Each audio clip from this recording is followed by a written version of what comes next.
My fiancé said, "I'm moving in with Anthony. We're having a baby together." I replied, "Congratulations," then canceled her engagement ring, returned her car, and changed every password.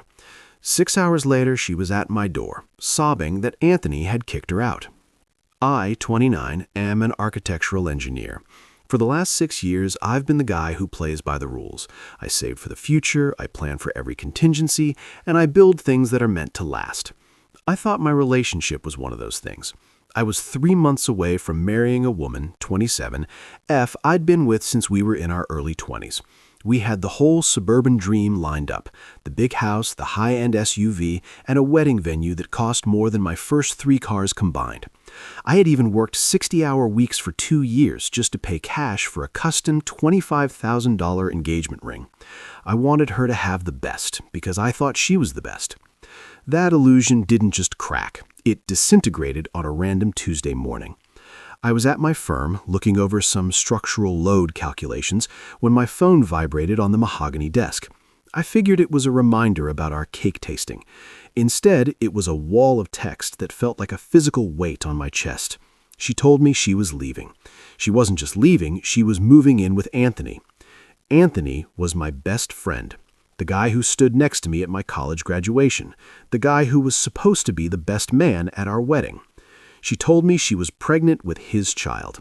She called me stable and boring and said Anthony made her feel alive in ways I never could. She told me she'd already packed her essentials and that her brother would be at our house at 2 p.m. to get the rest of her stuff. She ended it by telling me not to make it difficult. I sat there for maybe 60 seconds. I didn't cry, I didn't throw anything. My brain just switched into engineering mode. When a structure is failing, you don't stand under it and scream. You clear the area and salvage what's valuable. I looked at the clock. It was 12:45 p.m. I had a very short window of time to act before she and her brother cleared out the house and disappeared into the sunset with my hard-earned assets. I walked out of my office without saying a word to my boss. My first call was to the jeweler. I had a great relationship with the owner because I'd spent so much money there. I asked him if the contemplation of marriage clause was still valid on the insurance and the sales contract. In our state, an engagement ring is a conditional gift. If the marriage doesn't happen, the person who bought the ring is legally entitled to it. He told me that if I brought the ring back that day, he could process a return based on the breach of the marriage contract and refund my equity minus a small restocking fee. Then I called her. She didn't answer. I texted her something that I knew would bait her. "I'm not going to fight you. If you love him, you love him, but I want to do this right. I have the title to the SUV in my hand. If you meet me at the house in 15 minutes, I'll sign it over to you so you and the baby have a safe car. I just want a clean break." The SUV was a 2024 model. I paid $800 a month for the lease, the insurance, and all the maintenance. She loved that car more than she loved most people. It was her status symbol. She messaged back within seconds. "Thank you for being the bigger person. I'm already in the driveway. Anthony is here with me." When I pulled onto my street, I saw the SUV idling in the driveway. Behind it was Anthony's rusted-out sedan. Seeing him sitting there, in the house I paid for, in the driveway I shoveled, triggered something cold in me. I pulled my truck in, blocking them both. My fiancée stepped out of the SUV looking almost pitying. She had this look on her face like she was a saint for letting me down easy. She walked up to my window. I stayed in the driver's seat. "It's glad you're being mature about this. It's better for everyone, especially the baby." "Yeah, I get it," I said, keeping my voice as flat as possible. "Listen, I need the ring back for a second. I need to get the serial number off the diamond for the insurance transfer so I can put the policy in your name along with the car title. Once I verify the stone, I'll sign the SUV over and give you the keys to the house so you can take your time moving." Greed is a powerful thing.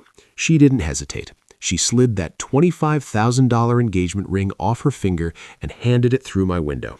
I felt the weight of it, the weight of 2 years of overtime. I slipped it into my pocket. "The paperwork for the car is in the glove box," I told her. "Go grab the blue folder." As she turned and leaned deep into the passenger side of the SUV to look for a folder that didn't exist, I pulled out my spare key fob. I hit the remote lock and the alarm. The horn blared and the doors clicked shut. She jumped, hitting her head on the doorframe, and scrambled out, looking confused. "What are you doing?" she yelled over the alarm. I told you the car is in my name. The lease is mine, the insurance is mine. I'm not signing anything. In fact, I'm calling the dealership right now to report that the primary driver has changed and I'm returning the vehicle. You have 60 seconds to grab your purse from the seat before I drive away. And Anthony, if you even think about touching me or this car, I've got the dash cam rolling and my lawyer on speed dial. Anthony looked like he wanted to climb under the seat of his sedan. He didn't move. My fiancée started screaming, calling me every name in the book. She realized the stable, boring guy had just outmaneuvered her. I didn't wait. I backed the SUV out, drove it straight to the dealership 3 miles away, and executed a lease termination. I lost a bit on the early exit, but it was worth every penny to see her standing in the driveway, clutching a purse and nothing else. But I wasn't done. While I was at the dealership waiting for the paperwork, I went nuclear on our digital and financial lives. First, the phone. We had a family plan that I paid for. I logged into the carrier app and deactivated her line. Just like that, her phone became a paperweight. Next, the bank. We had a joint wedding saver account. I had put in $40,000. She had put in maybe $1,200 from her part-time job. I transferred every cent into a new private account at a completely different bank. Then, the apartment. We lived in a luxury rental. I was the only one on the lease because her credit was a mess when we moved in. I called the property manager. I explained there was a domestic split and I was vacating. I paid the 2-month break lease fee on the spot and told them to change the locks at 5 p.m. I went to a hotel, ordered a steak, and watched the notifications on my phone. About 6 hours later, my doorbell camera at the apartment started pinging. It was raining. She was standing on the porch with 2 massive suitcases. Anthony wasn't there. She was pounding on the door, but her key wouldn't turn because the locksmith had already been there. She tried to call me, but of course her phone was disconnected. She started using the doorbell intercom. "Open the door," she was sobbing. "Anthony's place is a mess. He lives with 3 roommates and there's no room for me or my stuff. He told me I had to stay here until he clears some space. Open the door." I tapped the microphone on my phone. "You don't live there. You told me you moved in with Anthony. I took you at your word." "At your word? The lease is terminated, your stuff is at the curb in garbage bags. I suggest you call a cab, but oh wait, you don't have a phone." "I'm pregnant," she screamed at the camera. "You can't leave a pregnant woman on the street. It's illegal." "Actually," I replied, "since you voluntarily told me you moved out and moved in with another man, you abandoned the property. And since I'm the only one on the lease, I have every right to end it. Good luck with the exciting life, honey." I blocked her on everything and went to sleep. The next day, the real drama started. Her mother called my office. This woman has always been a piece of work, entitled, loud, and convinced the world owes her daughter a living. She didn't even ask how I was. She just started demanding things. "You have a legal responsibility to provide for her," her mother shouted. "She is carrying a grandchild. You can't just take her car and leave her homeless. We are going to take you to court for everything you have. We'll sue you for the ring, the car, and for the emotional trauma you've caused." I laughed. The ring was a conditional gift for a marriage that she canceled. I've already returned it and the money is in my private account. The car was a lease in my name. And as for the grandchild, that's Anthony's problem. Tell him to get a second job at the gym. "You're a monster," she yelled before hanging up. A week later, I got a formal demand letter from a lawyer. Not a good lawyer, but one of those guys you see on billboards next to a bus station. They were suing me for palimony and a rightful share of marital assets. The problem for them was that we weren't married. In our state, there is no such thing as common law marriage. You are either married or you aren't. We weren't. But then they pulled a really dirty trick. She filed a paternity suit against me. My lawyer called me, sounding confused. "I thought you said she was pregnant with the other guy's kid." "That's what she told me," I said. "Well," my lawyer explained, "she's claiming now that the baby is yours. She's trying to get a court order for pendente lite support. Basically, she wants the judge to force you to pay her rent and expenses while the pregnancy progresses under the assumption that the child is yours. Even if the DNA test later proves it isn't, it's very hard to get that money back once it's spent." It was a total shakedown. She knew the baby wasn't mine, but she wanted to use the legal system to force me to bankroll her life for the next 6 months. She figured I'd rather pay her $20,000 to go away than deal with a year of court dates. I felt that cold clarity again. I started digging. I knew Anthony had a big mouth. I started looking through his social media history. He's the kind of guy who posts every detail of his life to look cool. I went back about 18 months in his feed. I found a post from last summer. It was a photo of him in a hospital bed, eating a popsicle with the caption, "Best decision ever. Snip, snip, no more accidents for this guy. Team no kids for life." He'd had a vasectomy. I sent the link to my lawyer. He sent a subpoena for Anthony's medical records. We didn't even wait for the paternity hearing. We filed for immediate sanctions against my ex-fiancée and her lawyer for filing a fraudulent claim. The day of the hearing was the most satisfying moment of my life. She showed up looking like she'd been through a war.